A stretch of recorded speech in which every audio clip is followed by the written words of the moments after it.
Good evening, everyone. Glad to hear all the chatter in the room.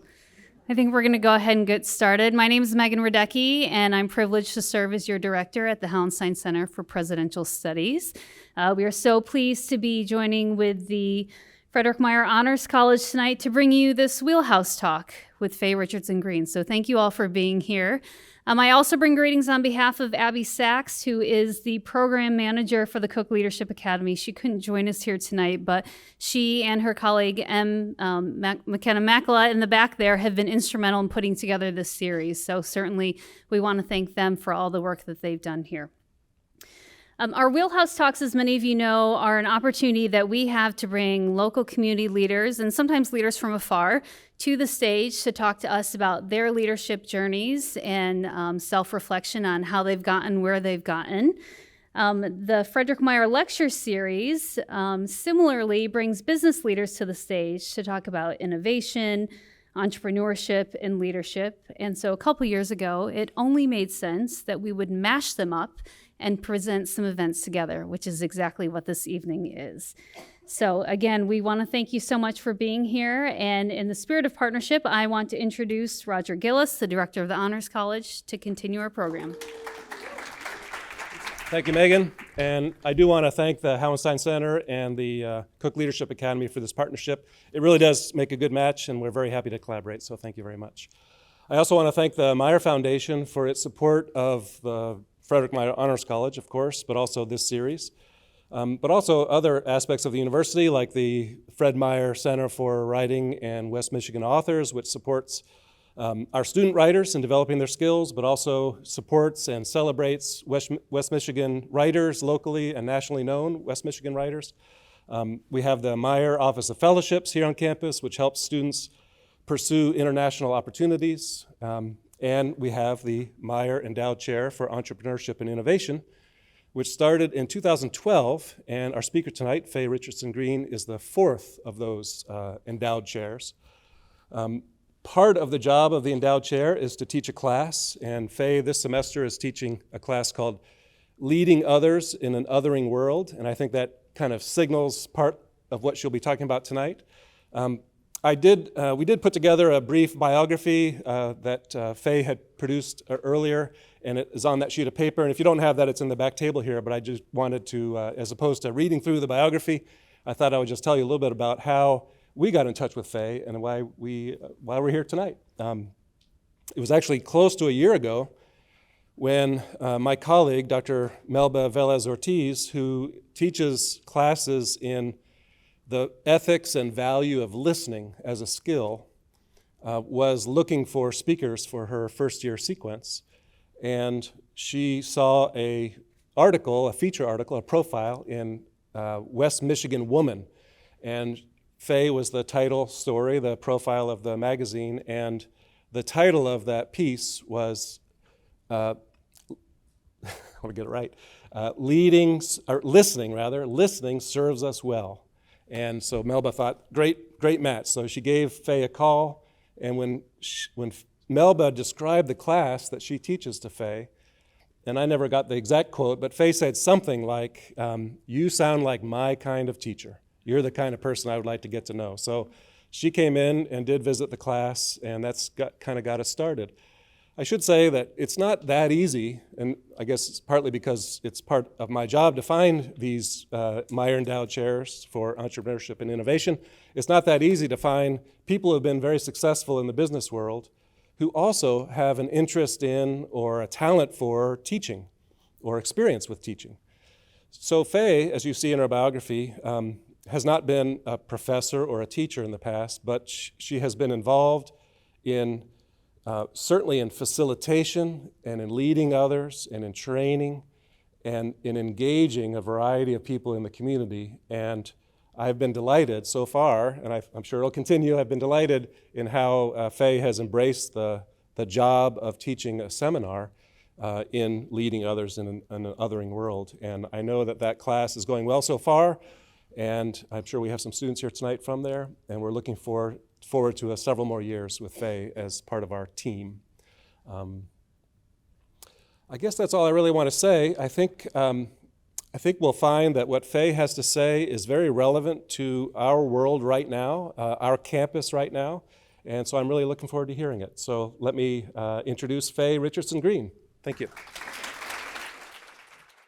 So first of all, I want to do the formal piece. I want to thank Dr. Gillis, the Brooks College of Interdisciplinary Studies Leadership, the Meijer Foundation, the Hohenstein Center, and the Peter Cook Leadership Academy.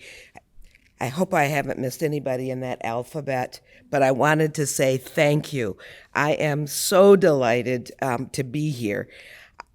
I have a special shout out for Dr. Ortiz. I don't know if any of you students have participated in her class yet, but she is this ball of energy and passion to beat the band.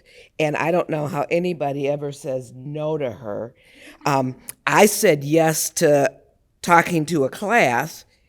How I ended up here is anybody's guess. That woman is good. Because for those of you who haven't met her, you just have to. She is just so loving and passionate and energetic. So when I was asked to speak a bunch of months ago, the easy part was saying yes, because I had months to figure out what I was going to talk about. Well, more recently, somebody said, Faye, we really need to get on paper what you're going to talk about. And I went, now we're at the hard part. So I'm like, well, what do other people do about? So I said, well, I can talk about me. That I know. And I can talk a little bit about me relative to two topics that are of interest to me and passion for me, and they are around diversity, equity, and inclusion, and leadership development. So hopefully what I have to say is worth your time and effort to be here tonight. I thought that I would do this presentation using a tool that some in the audience might be familiar with. I've used it with for-profit learning audiences and not-for-profit learning audiences. It's called a cultural map. It is not a scientific piece. So if you're looking for a research-driven instrument that I am sharing with you, that you can say this has been stamped by some expert, you are going to be disappointed. This is simply a tool that I have found very helpful to get learners to start to do introspection and really begin to learn more about where some of their worldviews have come from. And so I thought a great way to use the tool to introduce it to you and to help you learn a bit more about me is to bring my story into this tool. Now, the tool itself really tries to help identify the myriad of influences that impact the way that you think about the world. And so it could be your race, your ethnicity, your faith. It could be your geography, where you were born, where you spent the greatest part of your life. My husband's a veteran. It could be association with the military. It could be that you're an athlete. So what are those significant groups that you have been affiliated with that really have influenced or marked the person that you are and or are becoming? So these associations are also the ways in which you learn lessons, gain and or deepen values, or develop beliefs. And so when I use the tool with learners, I am asking them to identify these significant groups and also now to take the time to think through what are the key lessons, values, or beliefs that have surfaced as a result of your association to that group. So, I'm going to share with you my map, my journey, my story. So this is what the map looks like. It's a very simplistic map. This one has 12 circles. 12 is an arbitrary number. It makes it easier to direct people because once this thing is completed, the individual reflects on it and then they spend time sharing with others. Ultimately, they learn where there are similarities and where there may be differences around some of these circles of influence. And some of the lessons that people learn from the activity is that, boy, we had very different experiences noted here, very different influences, and yet we have gained the same value or belief. So it becomes an extremely useful tool. So here are some of the groups that I have identified as key for me. Going around the circle, what you see is my race, my gender. I have first, normally I put what looks like 1/5 because I am the oldest of 5. I was born in the South. My parents are from the South. I am heavily influenced by that Southern root. I oftentimes talk about, I am absolutely delighted that my parents immigrated from the state of Mississippi to the great state of Michigan. I think that single act made a tremendous difference in the quality of life that I have been able to have and the character of the influences that have surrounded me. I also I share characteristics, customs, behaviors with people who are married. I'll say more about that later. I have grew up in the city. I have a younger brother who grew up in a much more rural environment because my parents moved from the city of Grand Rapids to someplace near the city of Hudsonville, out in the, God's country there someplace. And my brother had a different lived experience than I did. That's what I'll say about that. I am a parent and grandparent.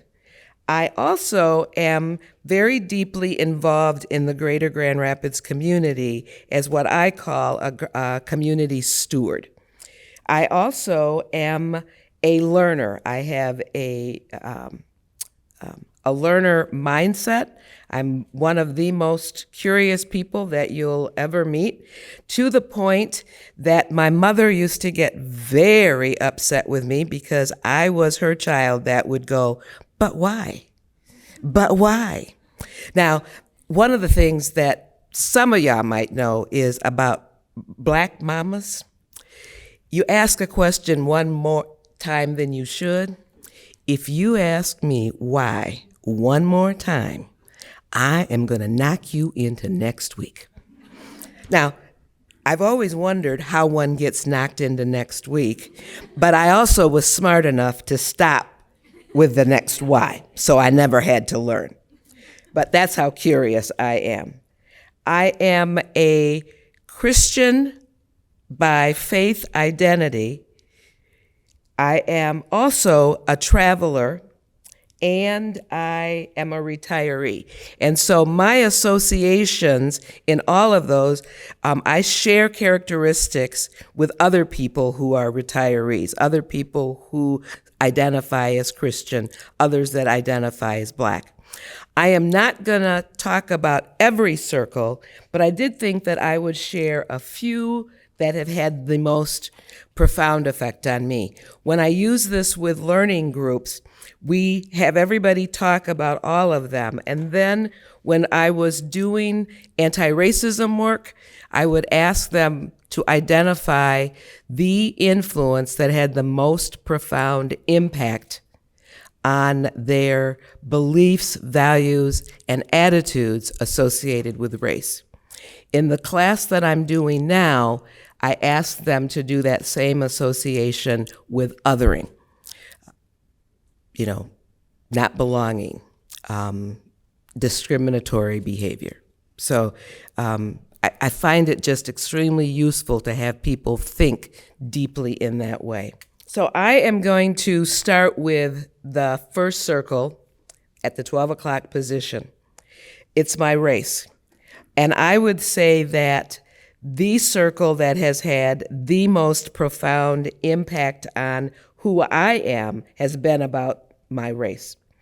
And so I want to tell you a couple of stories because it will help to explain the key values, lessons, and beliefs that are mine as a result. Now, I don't know if my mother remembers this, but there are a couple of childhood instances that have had a very deep and profound effect on me. When I was roughly 8, again, I was born in the South, my family's from the South, we used to travel to Mississippi a lot. One of the things that I did not realize until I was an adult is that one of the reasons that we did these 20-hour travel, no hotel stops, no restaurant stops, none of that, was because it was not safe for Black people driving in the 50s and 60s and even the 70s back and forth from Michigan to Mississippi. And so we'd have, the car packed with food and those sorts of things. But we still had to stop periodically to use the restroom. And so in someplace in southern Illinois, we pulled into a service station, and I'm the oldest of 5. And I have a middle sister that's 3 years younger than me and a baby sister who is 5 years younger than I am. We pull into this service station. My job is to get myself and my sisters into the restroom and back into the car in one piece. I am the oldest of 5. I am extremely responsible at the threat of life. So I do my job. We go into the bathroom. I'm the oldest, so I get to go first. And while we are in there, a middle-aged white woman comes in, took one look at us in there as I'm moving my sisters into the restroom, and she, "What are y'all niggas doing in there? This is not for you. This is for white people. Your bathroom is around the corner. Get out of here." I'm the oldest of 5. I know how to comply with the rules. And so I grabbed my sisters, went around to the back, and there's this door hanging off the hinges. It is dirty. Somebody had once painted it white, but you could barely see that. There's a sign above it that says colored. And I look at the sign, and I look at the door, and I go, who are colored people, and why would they want to use this nasty restroom?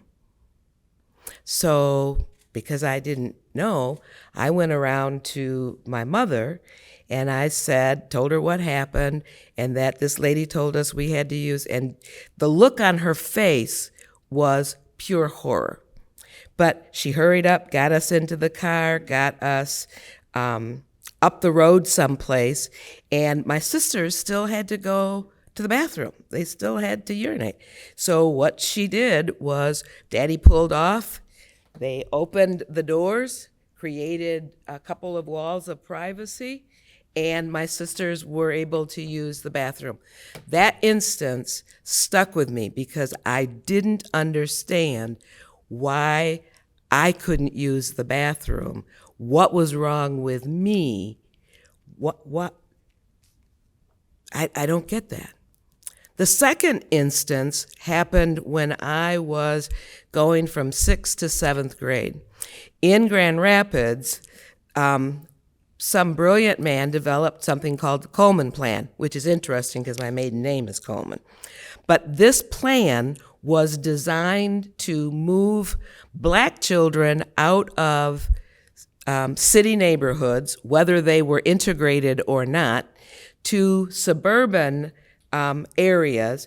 It over time became what happened with Union High School when high school students were moved. But the first time they bused kids, the pilot was a bunch of 7th graders from my part of the city to Harrison Park. I wasn't sure about going because that was moving us out of our neighborhood. There were a number of parents who wanted to keep children in their neighborhood schools. It was the one time that I saw my mother politically, socially active, trying to help keep us in school. It never worked. They bused us. And it seemed okay for a little bit until the day we came out of school and there were parents and older youth lining the sidewalk from the front of the school to the bus with signs that had racial slurs on them. They were rattling chains, waving knives, and telling us that we did not belong. I was terrified. Yet again, what is wrong with me that people don't want me and people that look like me in these places? What I learned from that is being black must be bad. I'm going to have to work really hard for people to recognize who I am.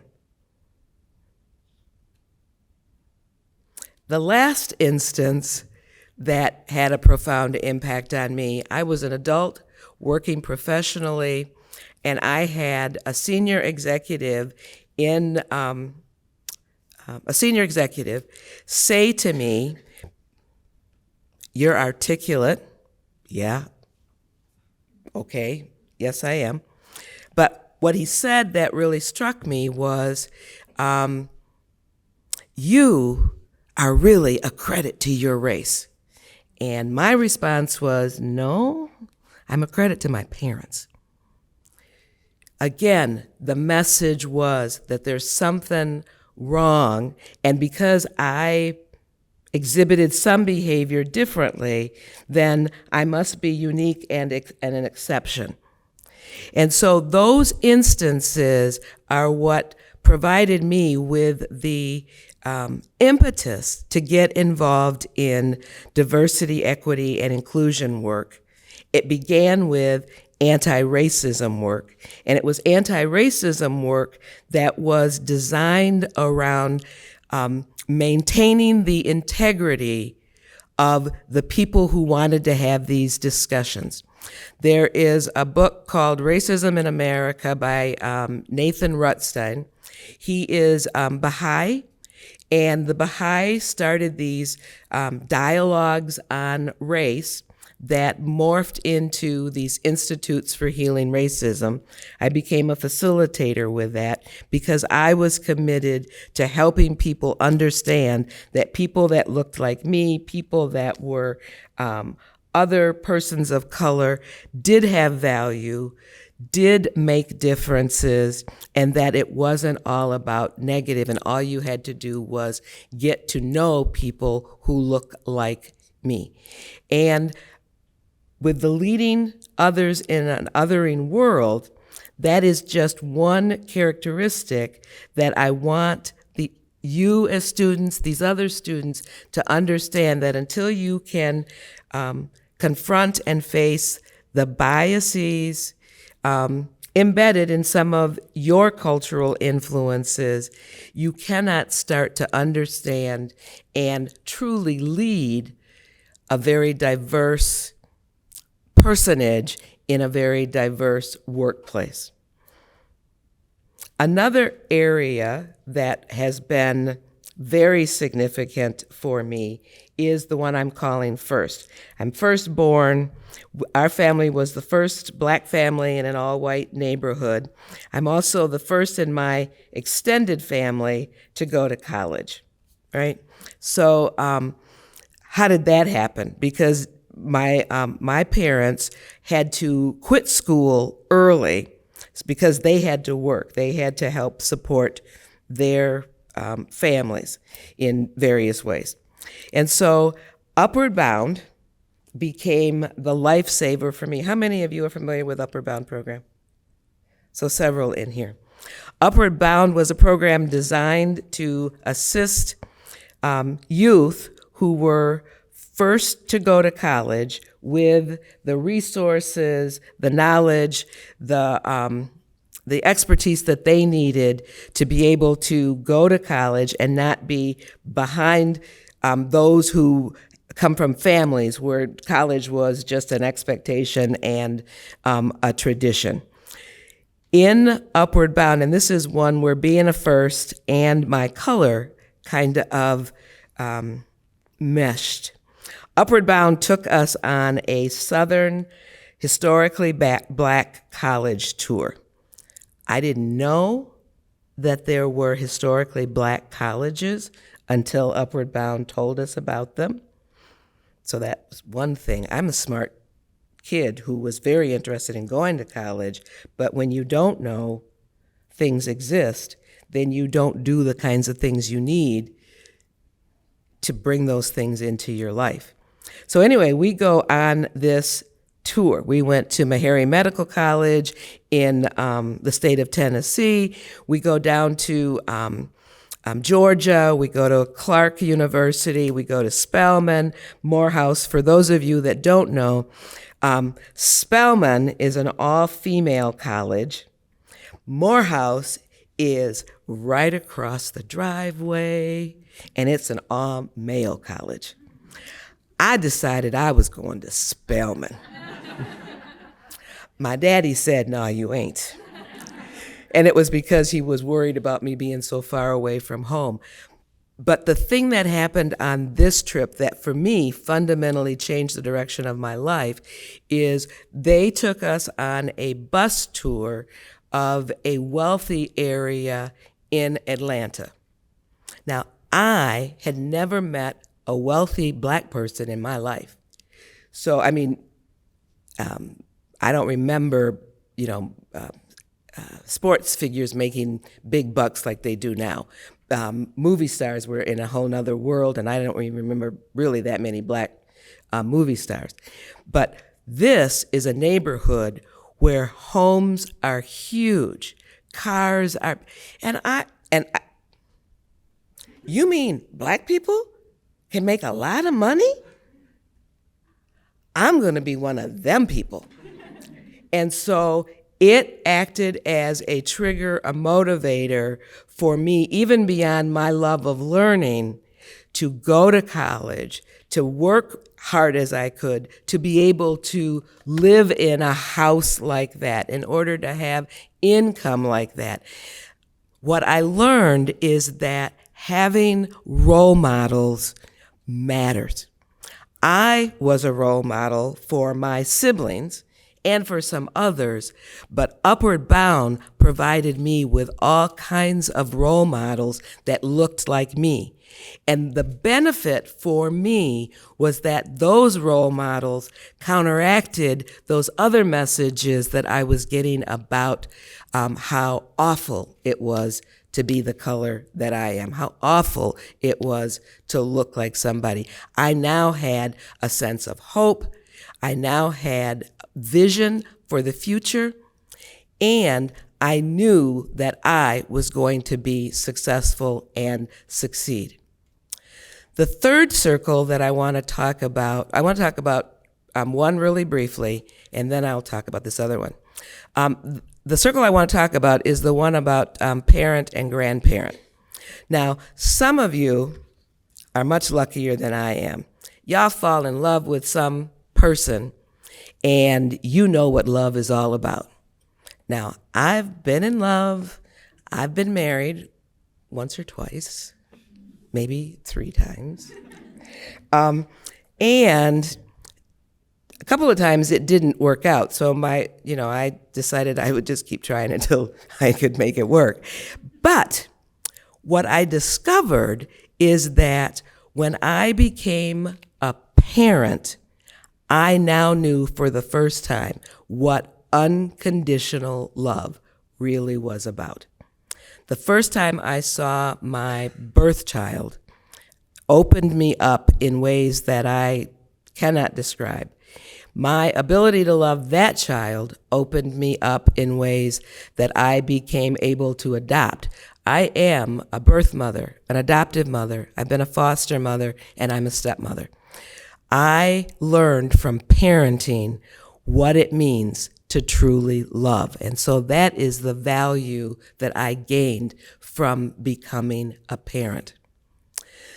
The next circle that I want to talk about is the community steward one, because it kind of meshes a lot of things together.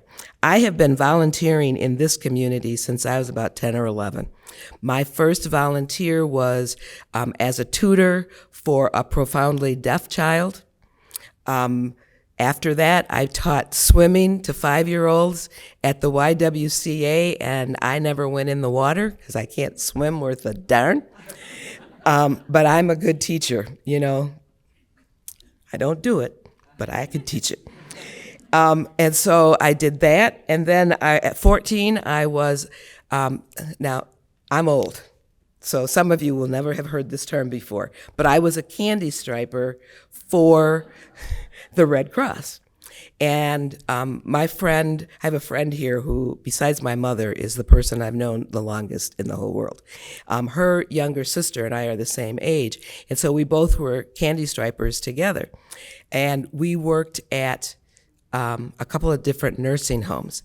I will tell you that we both were happy to do things like read to the residents, help write letters, and that sort of thing. But because they didn't have adequate staff, they also used us in ways that they shouldn't. They had us serving meals. They had us in parts of the facility that we really, as 14-year-olds, really shouldn't have been in. The thing that I learned from that experience was that my parents would never go to a nursing center. My friend learned the same thing, and I can say that when one of her parents became someone who needed additional nursing care, those girls got together in a way that kept their mom at home. And if I ever got into that same situation, that was the pledge that I made. Now, I know that a lot of nursing and care facilities have changed over time, but at 14, that was the impression that I was left with. I also, as part of Upward Bound, got involved in parent-teacher student councils. I have done additional tutoring. I have been on more boards than I can even remember. But one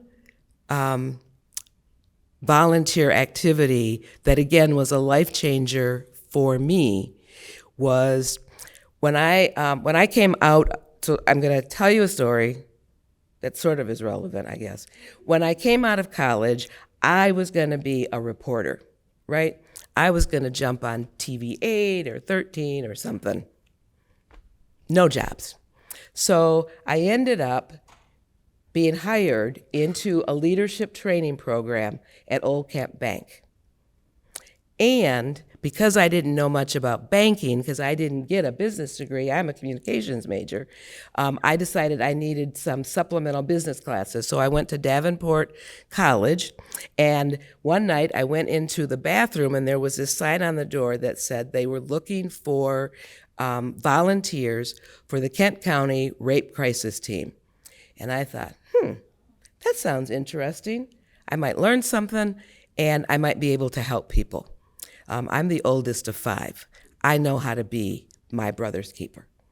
And so I made the phone call, went through the training, and the training was designed as an empathic listening skills event. And that's what we used when we encountered children, mostly children and women who had been sexually assaulted in Kent County. And so I got pretty good at that skill. Well, there was a sister organization called Switchboard. It used to be that there had to be a 24-hour crisis helpline available in community, and Switchboard was that for the greater Grand Rapids area. And so the Rape Crisis Team and Switchboard combined, and so I then became a part of this Rape Crisis Switchboard 24 crisis, and the crisis dealt with suicides, divorces, any kind of crisis that you could think of that somebody was dealing with. Switchboard responded to it by phone. I loved being a part of Switchboard and the Rape Crisis Team so much because I really felt like I was doing a service for our community that I decided I wanted to be a trainer and train volunteers to be able to do this skill. And so I became a member of the training team, and some of my past co-facilitators are here in the room too. And I then became a trainer of trainers. Now I tell you this story because the thing that I learned 2 things from being a facilitator. I learned the value of listening completely, taking myself out of the conversation and truly being present for another individual. And then the other thing that was much harder for me to learn, but has served me very well, is that feedback is a gift. Now, when you're getting feedback, it doesn't feel like a gift. But what it did is it helped me learn how to shut up and hear criticisms, however delivered, without being defensive. The third thing that I learned is how to be and listen non-judgmentally. Those 3 characteristics are characteristics that I have brought into my leadership style. I know how to listen effectively. I know how to listen caringly. I know how to listen non-judgmentally. And I know how to listen non-defensively. What I learned from my bosses over the years, that particular set of capabilities set me apart from other leaders that were in the organizations that I participated with. And as I have mentored, as I have coached other leaders, those 3 qualities have always been part of the blend. And so the passion around diversity, equity, and inclusion comes from knowing what it feels like to be isolated, to be othered in ways that are not true to who I really am. Comes from spending time helping people who are interested become allies, become anti-discriminatory, whether it's race, whether it's age, whether it is sexual orientation, gender identity, it really doesn't matter. There are ways that all of us can challenge ourselves to resist our own biases, prejudices, and stereotypes in a way that will help others feel welcomed and wanted, not isolated and as if they don't belong. It is especially critical when you are in a leader role that you take a look at self first.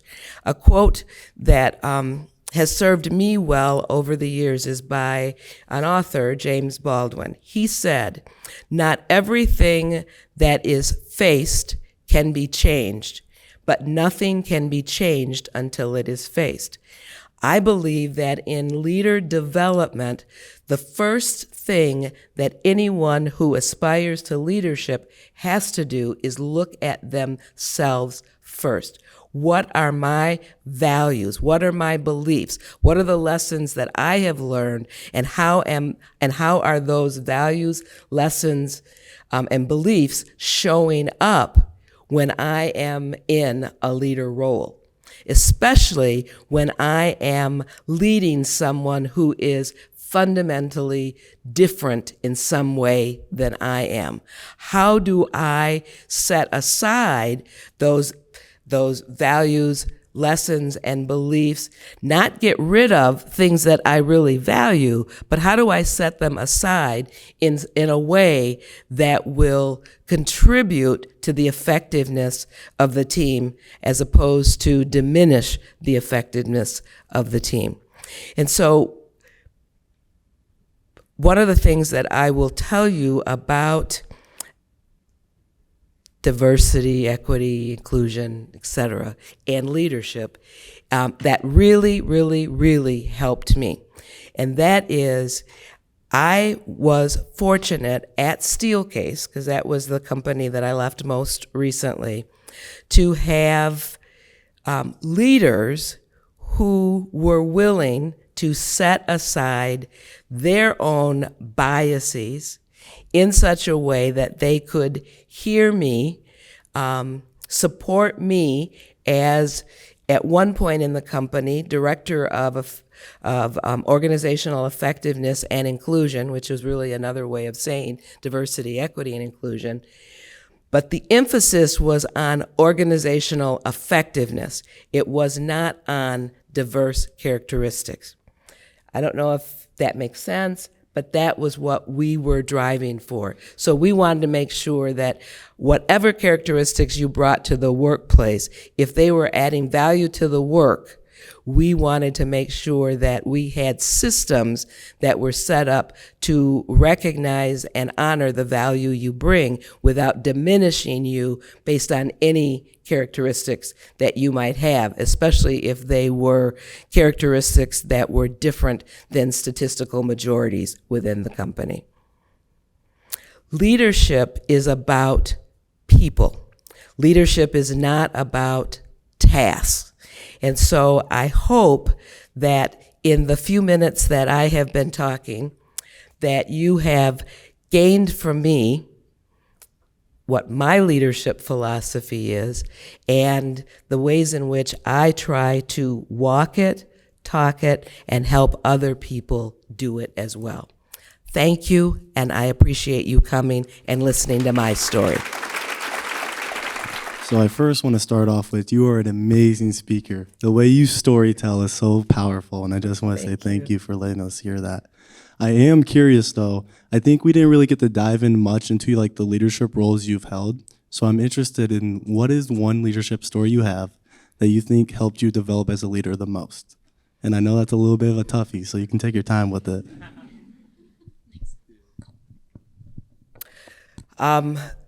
So most of the leadership roles I've had have been on the administrative sides of organizations.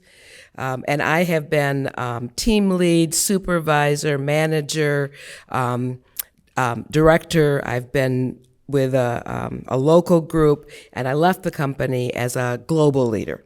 I probably grew tremendously when I took on a global leader role, because I had to really expand my own capabilities in terms of thinking through if I'm working with a team in Asia or a team in Europe, what adjustments do I need to make besides to time? because I also had to be available sometimes at 3 o'clock in the morning or midnight. But it was that learning how to best operate within a global environment.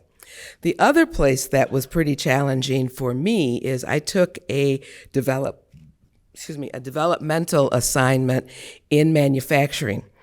I have never worked in a plant in my life. The one time during college that I wanted to be a plant worker to make some money, I flunked the test because you had to be able to put these pieces together, and they said, "I'm sorry, but you lack manual dexterity." But I had, okay, so this is the story of how I went into manufacturing. Is it okay if I tell the story? Okay, so I had been the director of organizational effectiveness and inclusion for a couple of years, and we were doing some real movement in the company, and I had a strategic plan, and there were things that I had active. Well, there was a senior vice president for manufacturing who had been working with me on some things and really liked what I was doing and decided that my skill set should influence manufacturing. And I should be influenced by manufacturing because Steelcase is at its core a manufacturing company, so that as I continue to move in the company, I would have this meld of my own personal development, but I'd also be giving to the company. Well, we had a little bit of a disagreement, and I said, I'm so looking forward to this opportunity, but I think it is like 6 months to 12 months too soon. We've got some things that are really at a precarious point. And this was a lesson for me. He said to me, I understand, but Faye, I've worked really hard to put this together for you. Now, any of you that have worked in environments that understands politics, he just very smoothly said to me, if you say no to this, you won't do anything else in this company. And so what I said was, this is great. When do I get to go? And that's how I ended up in manufacturing. I spent 5 years. It was the best assignment that I ever took. I learned that in manufacturing environments, and maybe it's because it's a male-dominated environment, position matters. People tend to be a bit more straightforward with you.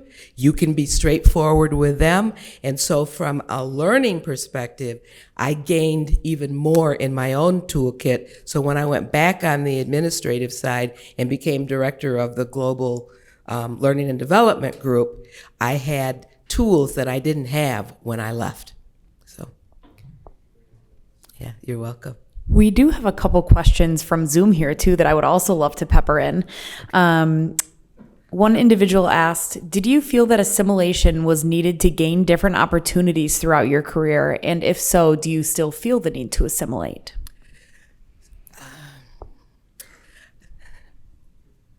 So I don't think that I've ever assimilated into anything. I'm pretty authentic. I'm pretty direct. I'm pretty clear.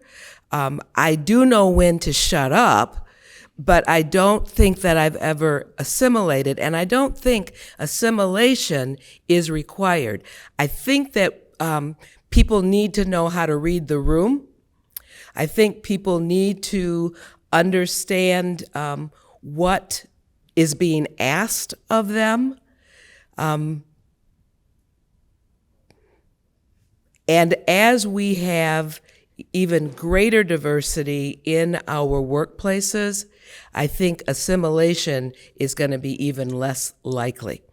And I think that more and more leaders are going to need to figure out how to leverage the talents and capabilities and manage around some of those personal characteristic challenges that they might encounter. I hope that answers your question. Hi. So my question is, how did you learn to, overcome personal life challenges? Personal what challenges? Personal life challenges.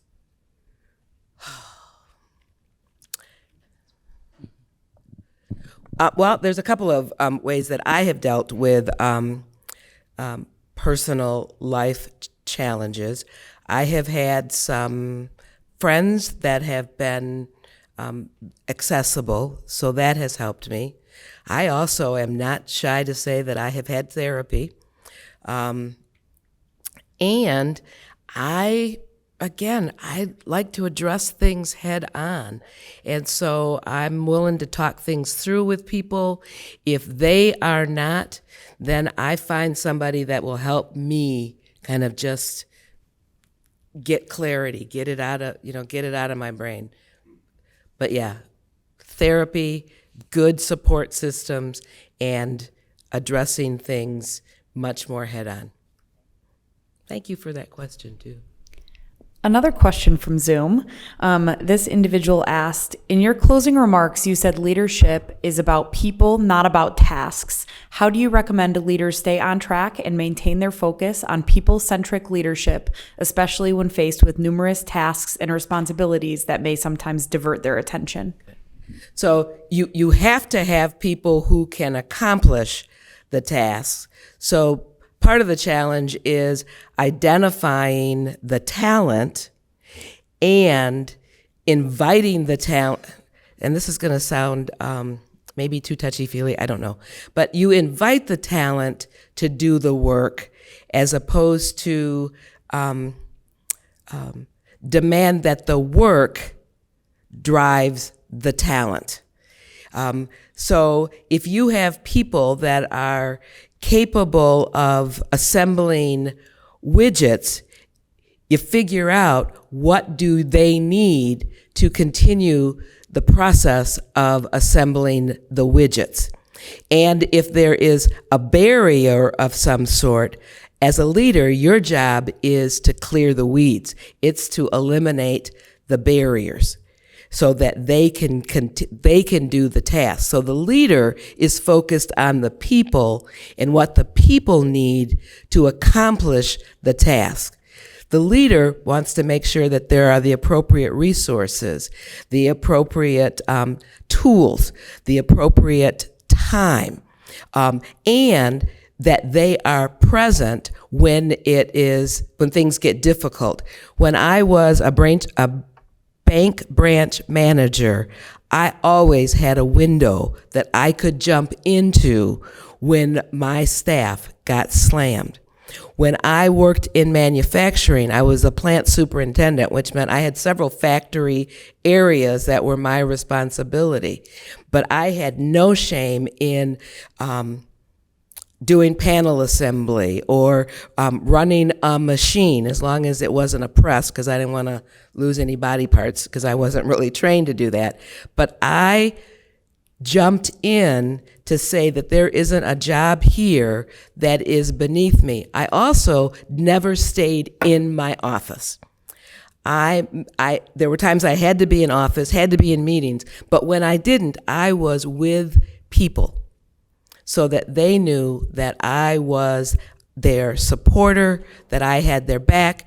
A couple of times I had to fall on my sword to protect my team from, in one instance, I had a fairly, what I believe to be abusive boss. And I did not want my team to suffer from this person who I believed to be truly abusive. And I did everything I could to act as a barrier between them and this person so that they never took a direct hit.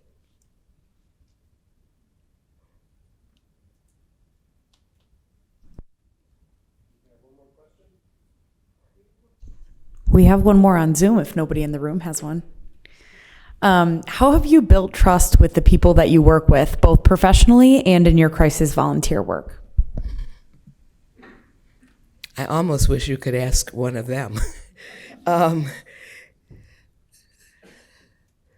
So actually, through a lot of what I've already talked about, listening genuinely, inquiring respectfully, being non-judgmental, being available, being willing to be challenged, not having to be right or the smartest one in the room, I think are all things that I've done over the years with various teams, both with colleagues, peers, and direct reports that have helped to build an environment of trust.